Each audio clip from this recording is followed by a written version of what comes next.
What's up, everybody? Happy Wednesday. Hope all you're having a great day so far. Getting into this episode of GH, I thoroughly enjoyed the Jocelyn and Jax scene. I loved it. When they were singing together the lullaby that Lady Jane sung to him when he was a child, I enjoyed that scene. And I'm glad that Jax was there for Jocelyn. You know, I know that they've been in constant communication, you know, which is cool, but it's different when you're physically there, you know, so that's why I'm glad he was physically there for her, because she needed him to be there, you know. I mean, it's one thing to talk to somebody on the phone or even video chat with them, but to physically be somewhere, it's even better, you know, so I'm glad that he was there for that, because she needed him there. You know, it's cool for her to have Carly and everybody else there, but it's nothing like having your dad there, you know, and that's what she needed in this time right now. He knew everything what to say, you know, the exact words that she needed to hear about Oscar. You know, he might not be there in a physical form, but spiritually, you know, he's there. You know, he's always going to be there, which is true. I think Garen Stitt is actually filming some additional scenes, because I recently saw that he was at the studio. He was at the GH studio, and I guess they're actually dyeing his hair, I guess, back to the way it used to look, because, you know, he dyed it, I guess, some type of blonde type gray, whatever the hell it is. So I guess he may be filming some additional stuff for the show or whatever, maybe some flashback or some ghost scenes or whatever.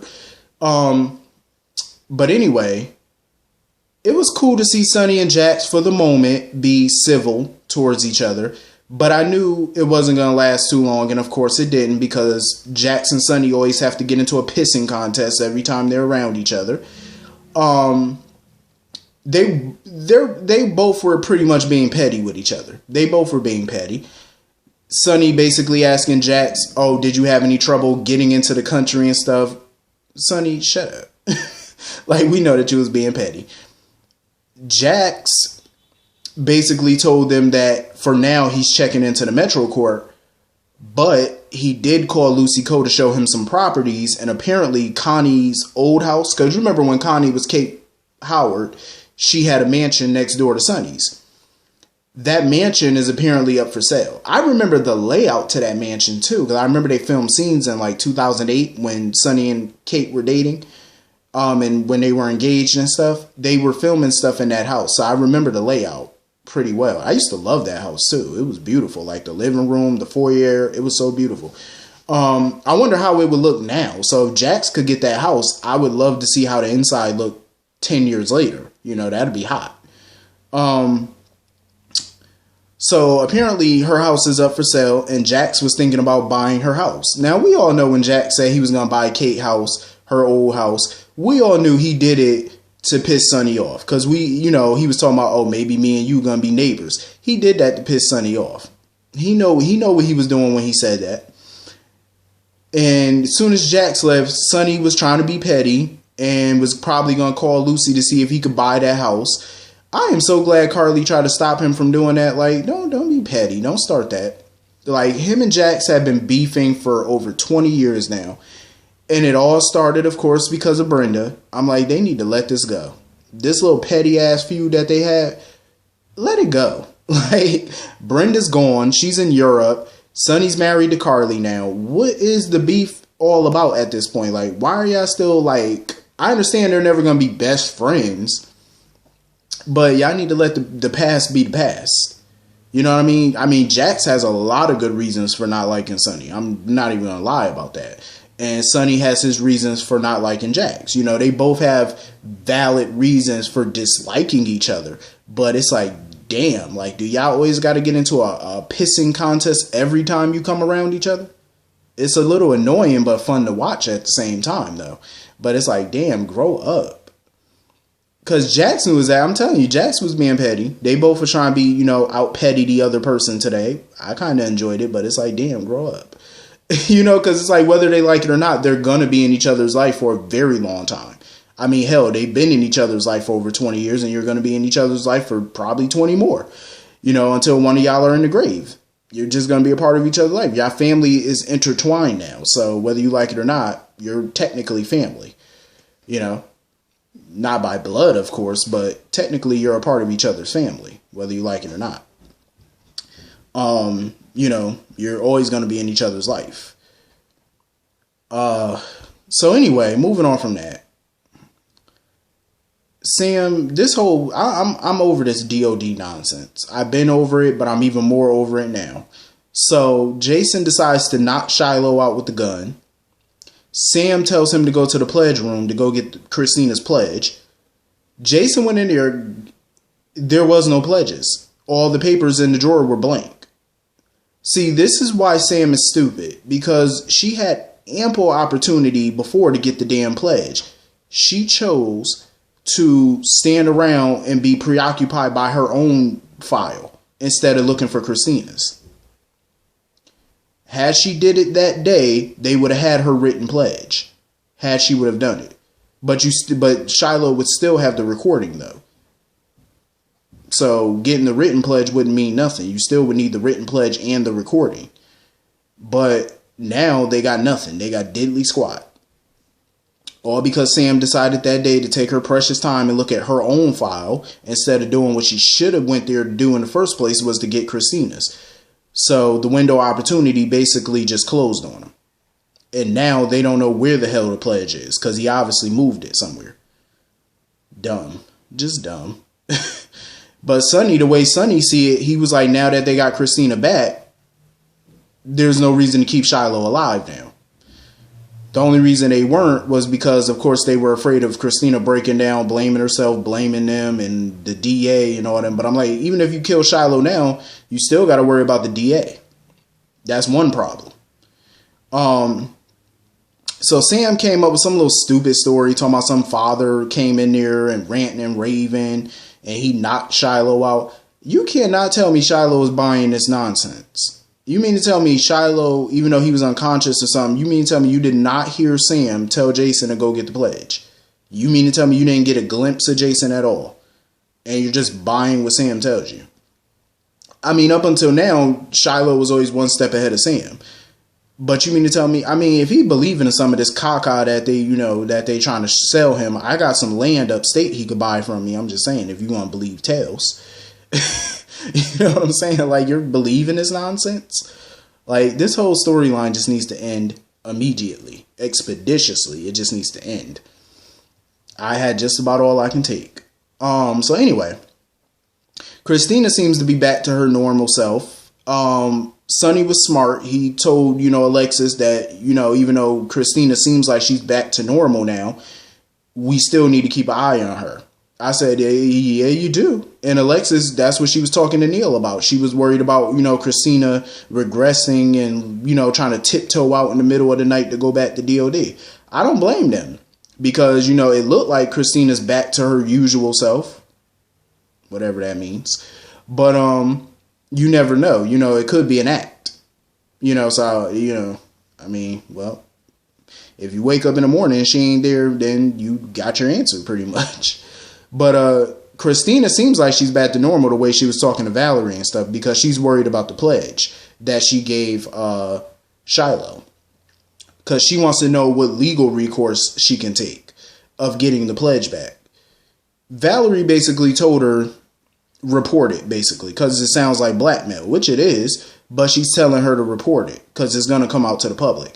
That's the worst.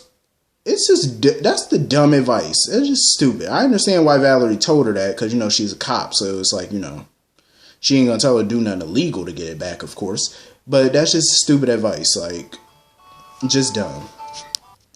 If I was Kristina, though, to be honest, I don't know why she's worried about that pledge in the first place. It was about Alexis and Kiefer. That was 9 years ago. Why are you worried about that? All because she said that that Alexis hit Kiefer on purpose. Even if that were remotely true, I did watch the video clip from years ago, and in the face, it does look like Alexis may have hit him on purpose, but then again, she looked like she was, not in the right frame of mind when she, hit him. But at the end of the day, it really doesn't matter if she did it by accident or on purpose. The case has been closed. She received her punishment. Suspended, community service. She received her punishment. They can't try her again for that. That's double jeopardy. You can't try her again. It's done. So at this point, it doesn't really matter. So I wouldn't even worry about that pledge. Honestly, what can they do about it after all these years for a case that they already tried? They have no new evidence that suggests that it was on purpose, and Kristina could always recant her statement. And Diane could always even if they try to try Alexis again, Diane could easily get her off again. She could simply say Alexis wasn't in her right frame of mind. She was disheveled. She, didn't have all her mental faculties at the time. Easy. 1, 2, 3, boom. Done deal. You know what I'm saying? I don't even know why they still harping on this. It's a wrap. As far as chemistry go, I do not see really no chemistry between Kristina and the new Valerie. I really don't. The old Valerie, yeah. This new one, not at all. I don't see no chemistry here. So hopefully they don't go that route, because I don't see no chemistry. So anyway, Valerie was basically trying to tell Brad and Lucas, about the mess that is DOD. Brad, of course, didn't believe it. He's sitting there talking, Lucas believed it when Valerie was telling him about all the shenanigans with Shiloh. Lucas automatically believed it. Brad, little stupid behind, sitting there talking about, well, I've never seen anything bad at DOD. Of course you didn't, you big dummy. Of course you didn't. So you don't think it was odd that Shiloh talked you out of testing that cup that Jason brought you? And you lied about testing it? So that's not nothing bad and out the ordinary to you? Stupid. Even Lucas told him that he'd been spouting about all this DOD nonsense that Shiloh been talking. Basically acting the same way Kristina act. That's basically how Brad is acting. Just how Kristina was acting. All up Shiloh behind. Listening to every little thing Shiloh say like it's gospel. Brad's an idiot. So when it was kind of funny, because when Willow came up to Brad and Lucas, she basically told them to keep Wiley away from Shiloh and not to bring him around him because he's a dangerous person. He's a bad person. Lucas got pissed. Lucas basically told her stay away from us, keep away, whatever, which kind of come on, Lucas. A minute ago, Valerie was telling you about Shiloh and some of the stuff that he was accused of doing, and you believed it. But when Willow comes up to you basically telling you, stay away from this same guy that Valerie was just telling you about, you got upset about it. I'm like, if you believe Valerie, why not believe Willow? You got two people now that's telling you about this. You believe one, but you got upset about the other one. I think the reason he probably got upset, though, is because Willow basically said that if they bring Wiley around Shiloh, it's considered abuse. That's what I think they got pissed about.